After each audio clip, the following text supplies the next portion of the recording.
Hello everyone. कैसे हैं आप सभी लोग। आज ये वाले लेक्चर में हम लोग पढ़ेंगे एनर्जी के बारे में, टाइप्स ऑफ एनर्जी और कंजर्वेशन ऑफ एनर्जी के बारे में पढ़ेंगे। ये वर्क एनर्जी पावर का हमारा सेकंड लेक्चर है। पहला लेक्चर आप देख चुके होंगे, जिसकी लिंक हमने डिस्क्रिप्शन में दे रखी है। अगर नहीं देखा तो जाके देख लें। अगर आपको वीडियो अच्छा लगे तो चैनल को सब्सक्राइब, शेयर, लाइक करना ना भूलें। तो चलिए स्टार्ट करते हैं एनर्जी। बच्चों, जैसा कि हम पिछले वाले लेक्चर में पढ़े थे कि जो भी वर्क डन होगा जो भी वर्क डन होगा वह पूरा का पूरा एनर्जी कंज्यूम होके कोई वर्क डन होगा। जैसे हमने माना था कि कोई ऑब्जेक्ट रखा हुआ है, हम ज़्यादा फोर्स लगाएंगे तो ऑब्जेक्ट ज़्यादा डिस्प्लेस होगा। अगर ऑब्जेक्ट डिस्प्लेसमेंट नहीं हो रहा है तो वर्क डन जीरो होगा। यहाँ पर जो वर्क तभी कर पाएंगे जब आपके पास एनर्जी होगी। तो एनर्जी क्या बता रहा है? Ability to do work. Ability to do work, कि आप किसी काम को करने में कितने एबल हो। अगर आपके पास एबिलिटी है, कैपेबिलिटी है, इसको हम कैपेबिलिटी भी कह सकते हैं। अगर आप कैपेबल हैं किसी काम को करने के लिए तो उसी को हम क्या पढ़ेंगे? एनर्जी। अगर आपके पास एनर्जी ज़्यादा है तो आप ज़्यादा काम करेंगे, एनर्जी कम है तो कम कर पाएंगे। इसी तरह से यहाँ पर जो वर्क है, जो एनर्जी है, ये हमारे एक दूसरे से क्या है? इंटर रिलेटेड है। कह तो काम तभी कर पाओगे जब आपके पास एनर्जी है, वर्क तभी होगा ज़्यादा होगा जब एनर्जी है। ठीक है। तो यहाँ से ये भी कह सकते हो कि हमारा फॉर्म ऑफ एनर्जी क्या होगा? वर्क होगा। तो जो यूनिट बनेगी वर्क की, unit of energy, unit of energy same as work. जो यूनिट बनेगी वर्क की, वही यूनिट किसकी बनेगी? एनर्जी की। तो यहाँ से क्या बनेगी? ऐसा यूनिट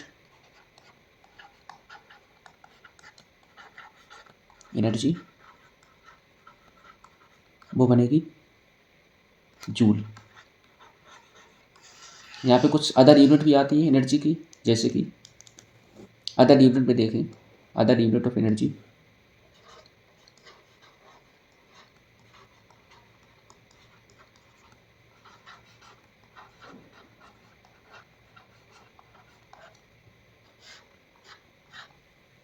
जैसे देखें तो electron volt, electron volt 1.67 into 10⁻⁻⁹ joule. ठीक है। इसी तरह से होता है हमारा 1 कैलोरी, ये होता है 4.2 जूल। इसी तरह से 1 किलोवाट आवर,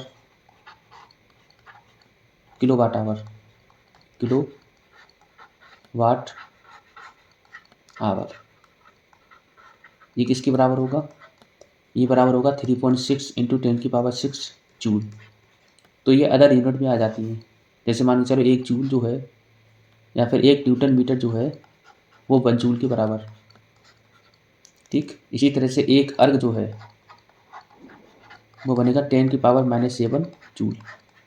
तो ये अदर यूनिट में आ जाती है। जैसे कैलोरी का नाम तो सुना ही होगा, चिप्स और पापड़ के ऊपर जो लिखा होता है पैकेट के ऊपर कैलोरी, तो एनर्जी कैलोरी के यूनिट में रहती है। ठीक। यहाँ फिर बात करते हैं types of energy.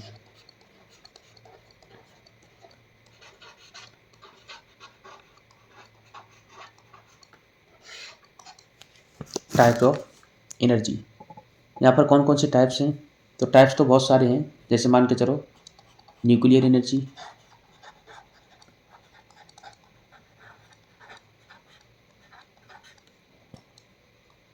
Electric energy,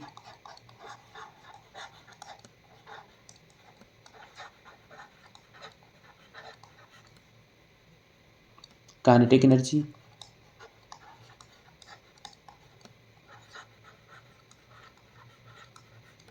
potential energy,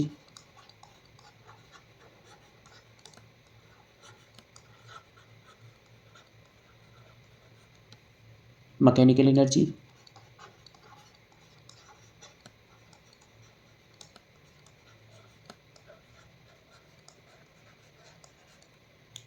thermal energy, और सारे टाइप एनर्जी के। Sound energy,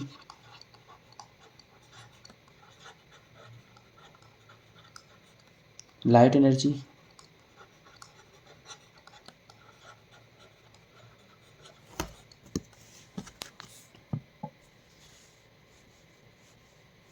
chemical energy.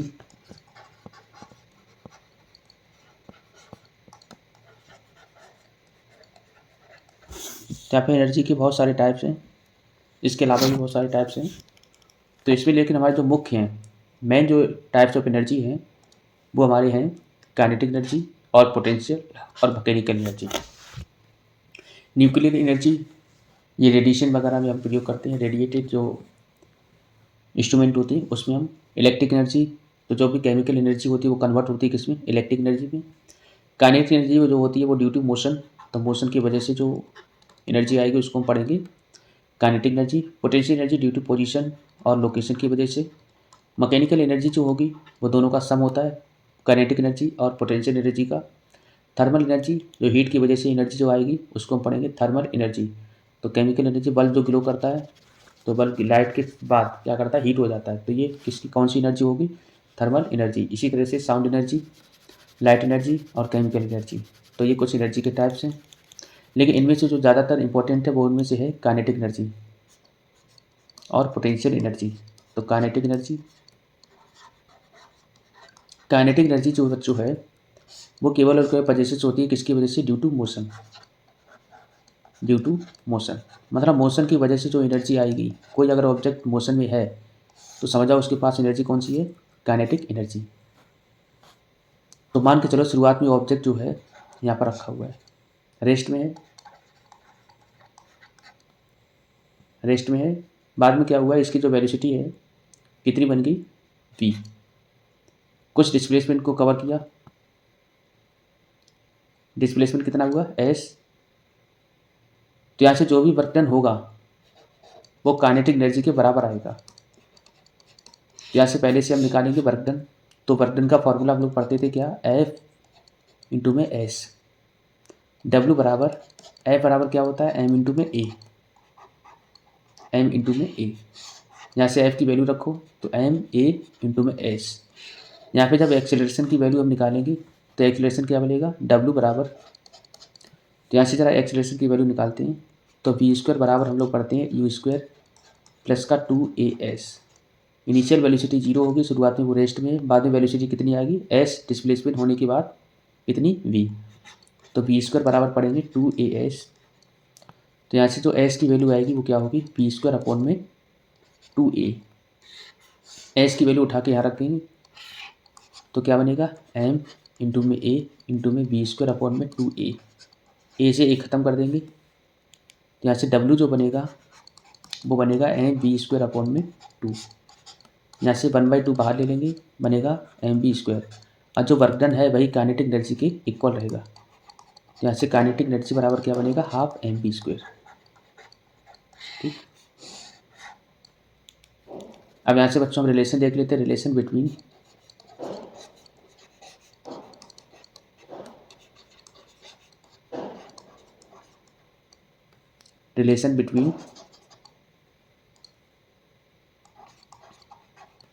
Kinetic energy and momentum. Momentum और काइनेटिक एनर्जी के बीच में क्या रिलेशन है। तो जैसा कि बच्चों आप लोगों ने पढ़ा है कि रिलेशन जो है क्या बनेगा, तो काइनेटिक एनर्जी हम पढ़ चुके हैं k बराबर हाफ एम बी स्क्वायर। अब मोमेंटम p बराबर हम पढ़ा करते थे m इंटू में v। अगर मान के चलें k बराबर हाफ एम बी स्क्वायर, ऊपर नीचे हम क्या करें, M B square, M B square. यहाँ पर एम स्क्वायर बनाने के लिए हम एम से ऊपर मल्टीप्लाई करते हैं और नीचे भी एम से मल्टीप्लाई करते हैं। तो क्या ये बन जाएगा M square B square upon में 2m। तो यहाँ से k की वैल्यू क्या बनेगी, अच्छा यहाँ से ये भी हम लिख सकते हैं एम बी का स्क्वायर और अपॉन में 2m।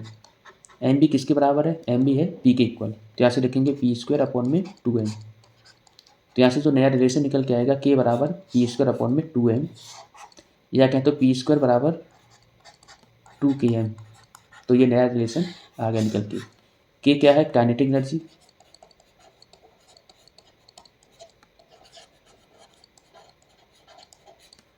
P क्या है, मोमेंटम, M क्या बनेगा, मास। क्लियर। तो ये रिलेशन है। ये भी लिख सकते हैं P बराबर रूट के अंदर 2km।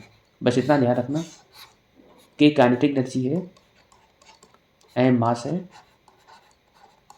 और P क्या है, मोमेंटम। ठीक।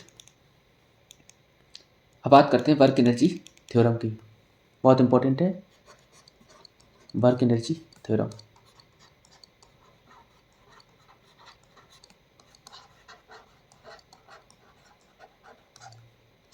अब ये वर्क एनर्जी थ्योरम क्या बता रहा है, मान लो शुरुआत में कोई ऑब्जेक्ट यहाँ पर है, इसकी जो वेलोसिटी है कितनी है, यू वेलोसिटी से जा रहा है। एस डिस्प्लेसमेंट करने के बाद, डिस्प्लेसमेंट कितना हुआ एस, यहाँ पर जो वेलोसिटी वो बन गई कितनी, बी। एक्सलेशन हमने माना ए, तो यहाँ पर इनिशियल वेलोसिटी है यू, फाइनल वेलोसिटी कितनी है, वी। तो यहाँ से जो भी वर्क डन आता है, वर्क डन, जो भी वर्क डन होगा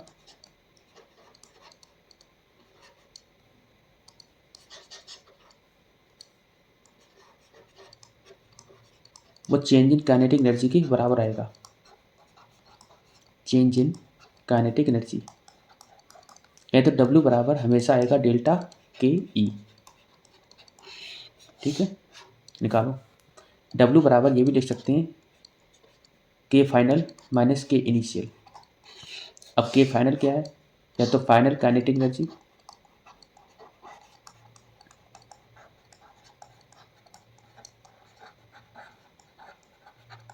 अब इसको हम पढ़ेंगे इनिशियल काइनेटिक एनर्जी। क्लियर। तो यहाँ से शुरुआत में ऑब्जेक्ट हमारा कहाँ है, यहाँ पर है। इनिशियल वेलोसिटी दे रखी है कितनी, u, और फाइनल वेलोसिटी कितनी दे रखी है, v। यहाँ डिस्प्लेसमेंट कितना हुआ, s। अब यहाँ से जाके क्या बनेगा, तो यहाँ आसानी से बना सकते हैं। w बराबर हम लोग पढ़ते हैं, w बराबर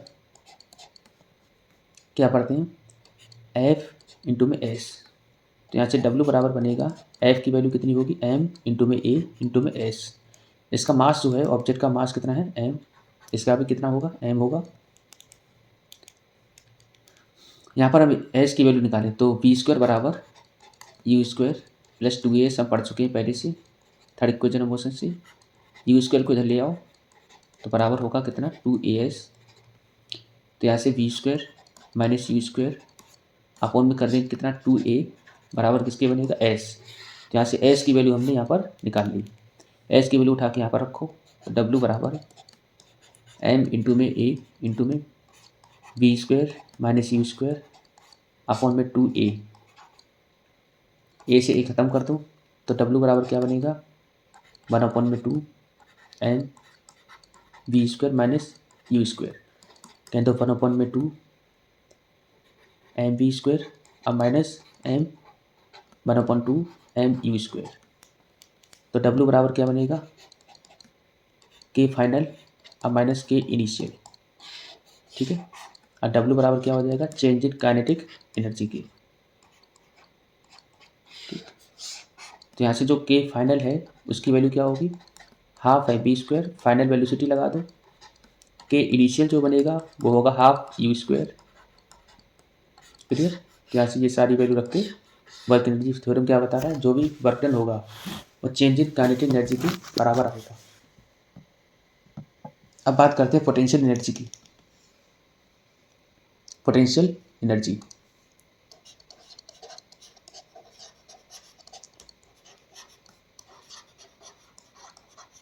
आपके सिलेबस में केवल ग्रेविटेशनल पोटेंशियल एनर्जी जो आएगी वो आएगी due to change in position.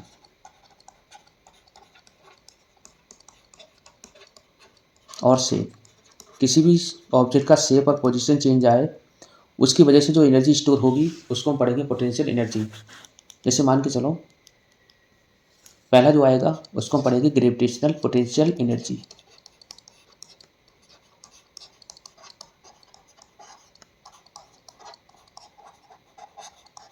Gravitational potential energy.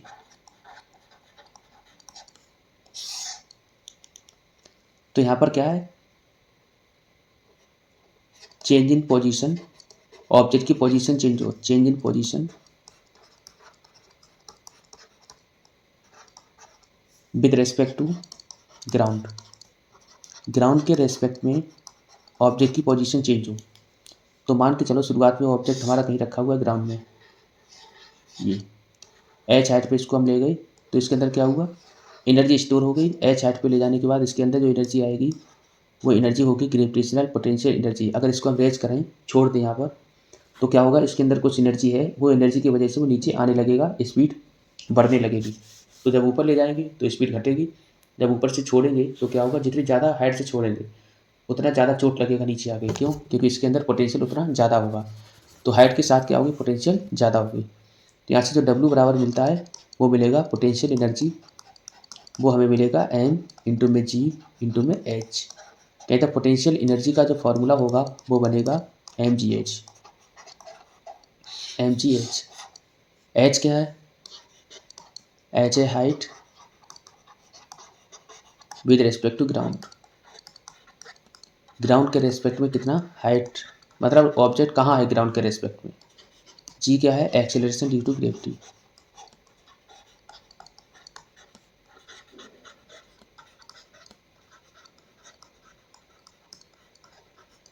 M क्या पड़ेगी, मास ऑफ ऑब्जेक्ट, ऑब्जेक्ट का मास कितना है। ठीक, अब बात करते हैं किसकी, स्प्रिंग पोटेंशियल एनर्जी।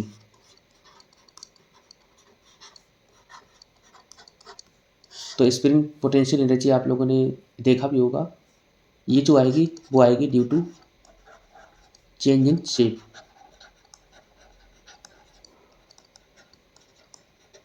जब शेप में चेंज हो उसकी वजह से कुछ एनर्जी इसके अंदर स्टोर हो जाएगी। तो मान के चलो पहले स्प्रिंग जो है वो इस तरह से दे रखी थी, जैसे हमने फोर्स लगाया है कुछ, तो इस तरह से क्या हो गई, स्ट्रेच हो गई।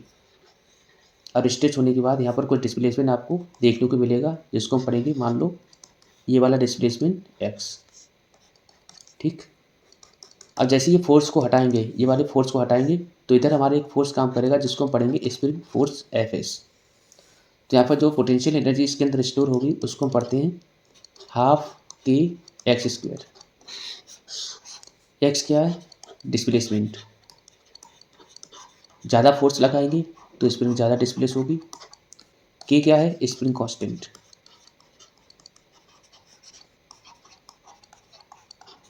Spring constant. ठीक है, तो हमने फोर्स लगाया तो स्प्रिंग क्या हो गई, स्ट्रेच हो गई, ये क्या हो गई, स्ट्रेच हो गई। अब ये क्या है, बिना स्ट्रेच के, जैसे फोर्स लगाए तो स्प्रिंग स्ट्रेच हो गई, बाद में फोर्स को हटाएंगे फिर से वही पोजीशन में आ जाएगी। यहाँ पर कहें कि इसके अंदर पोटेंशियल स्टोर हो गया था, उसकी वजह से क्या है, ये रीस्टोरिंग पोटेंशियल गेन कर लिया और जाके वही पोजीशन में आ गई। अब यहाँ पर बहुत इंपॉर्टेंट टॉपिक है जिसको हम पढ़ते हैं कंजर्वेशन ऑफ एनर्जी।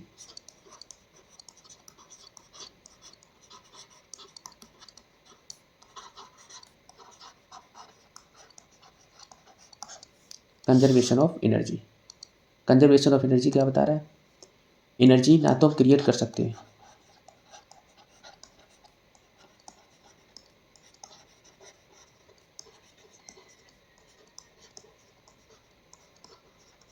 और ना ही इसको डिस्ट्रॉय कर सकते हैं,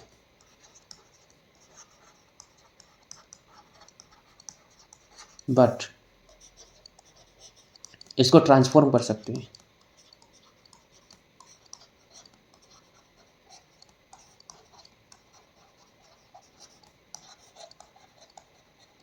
वन फॉर्म से टू अनदर फॉर्म। ठीक, तो यहाँ पर जो ये बता रहा है कि टोटल एनर्जी जो है, टोटल एनर्जी वो हमेशा क्या रहेगी, कंजर्व रहेगी। कंजर्व का मतलब कांस्टेंट, टोटल एनर्जी कभी भी चेंज नहीं होगी। अब ये टोटल एनर्जी क्या है, तो टोटल एनर्जी में जो बच्चों आता है इसको मैकेनिकल एनर्जी भी पढ़ते हैं, ऊपर बताया भी था मैंने।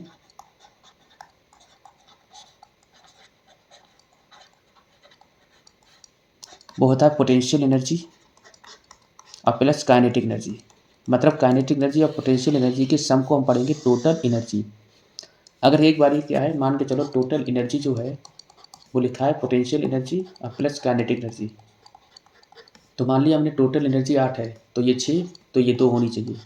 अगर ये 8 है तो एक बार क्या है, अगर ये 5 हो गई तो इसको 3 होना पड़ेगा। अगर ये 8 है तो अगर ये 4 हो गई तो इसको भी 4 होना पड़ेगा। तो टोटल एनर्जी हमेशा कंजर्व रहेगी, भले एक दूसरे की फॉर्म चेंज हो जाए, पोटेंशियल काइनेटिक में, काइनेटिक पोटेंशियल में। अब इसको हम प्रूफ देखेंगे डेरिवेशन के थ्रू। ठीक, चलिए स्टार्ट करते हैं प्रूफ। मान के चलो यहाँ से हमारा क्या है, कोई बॉल है, ये बॉल है, एम मास है जिसका, थोड़ा बड़ा बनाते हैं। हमने मान लिया कि कोई यहाँ से एक बॉल को हम छोड़ रहे हैं जिसका मास कितना है, एम। यहाँ से नीचे जब आ रही है तो धीरे धीरे कहाँ पर आ गई, ग्राउंड पर आ गई। जब ग्राउंड पर पहुँचेगी तो यहाँ पर वेलोसिटी इसकी क्या होगी, मैक्सिमम। बीच में मान लिया हमने पॉइंट ए की, तो ये वाले पॉइंट ए, ये वाला पॉइंट बी, ये वाला पॉइंट सी। तो हर एक पॉइंट पर जो टोटल एनर्जी है वो क्या रहनी चाहिए, सेम, कंजर्व रहनी चाहिए। यहाँ से लेके यहाँ तक की जो हाइट है वो हमने मान ली कितनी, एच। कितनी मानी, एच। यहाँ से लेके यहाँ तक की जो हाइट है उसको हमने मान लिया कितना, एक्स। यहाँ से लेके यहाँ तक कितना बनेगा, एच माइनस एक्स। ठीक है, तो जरा इसको सॉल्व करके, तो हर एक पहले आते हैं 8 point A. 8 point A, point A की अगर बात करें, पॉइंट ए की, तो यहाँ पर जो वेलोसिटी है बच्चों वो 0 है। तो वेलोसिटी 0 की वजह से काइनेटिक एनर्जी की वैल्यू कितनी हो जाएगी, 0। तो काइनेटिक एनर्जी की वैल्यू 0। अब आते हैं पोटेंशियल एनर्जी।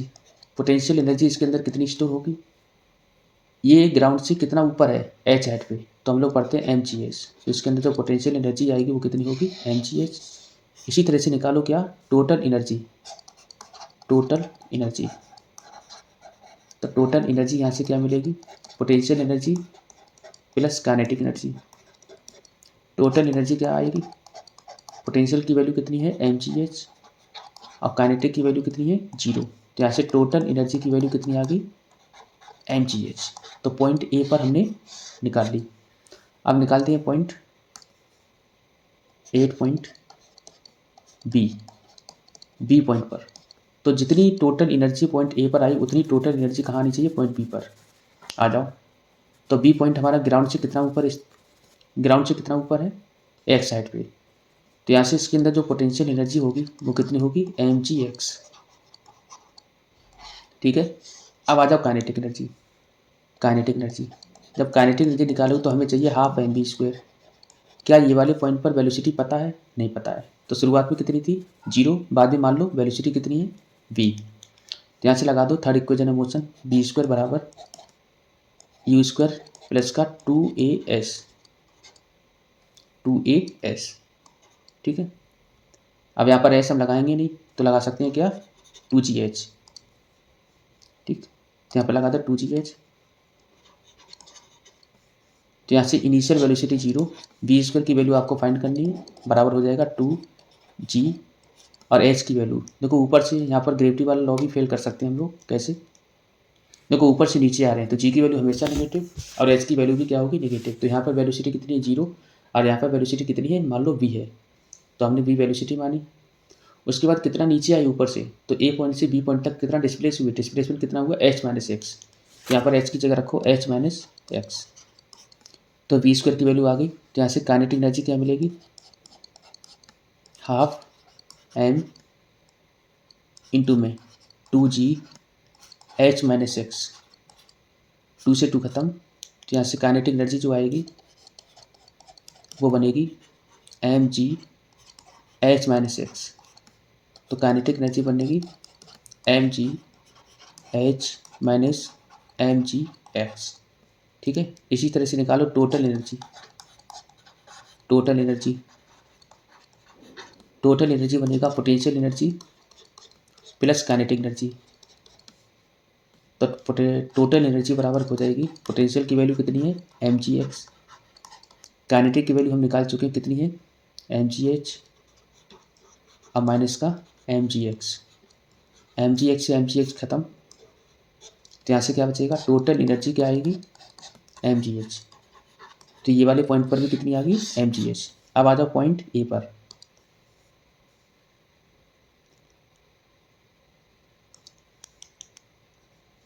अब देखते हैं 8 पॉइंट सी, ए पर निकाल चुके हैं, अब सी पर आ जाओ। तो सी पॉइंट के लिए जरा देखो, सी पॉइंट के लिए, सी पॉइंट के लिए कहाँ पर है, ऑब्जेक्ट ग्राउंड पर है, तो इसके लिए पोटेंशियल एनर्जी कितनी आएगी, 0। अब निकालो काइनेटिक एनर्जी। तो काइनेटिक एनर्जी हम लोग पढ़ते हैं half M B square,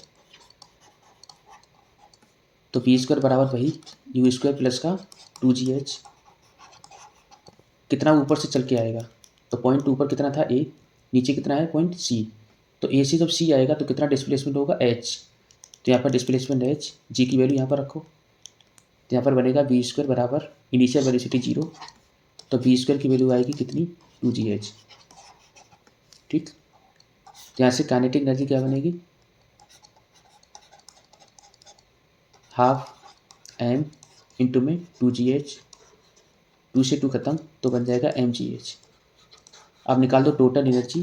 total energy हम लोग पढ़ते हैं potential energy plus kinetic energy. Potential energy कितनी है, 0, काइनेटिक कितनी है, mgh। तो यहाँ से भी टोटल एनर्जी क्या आ रही है, mgh। तीनों पॉइंट पे आप लोगों ने देखा कि टोटल एनर्जी क्या आ रही है, mgh। मतलब all three point, all these 3 position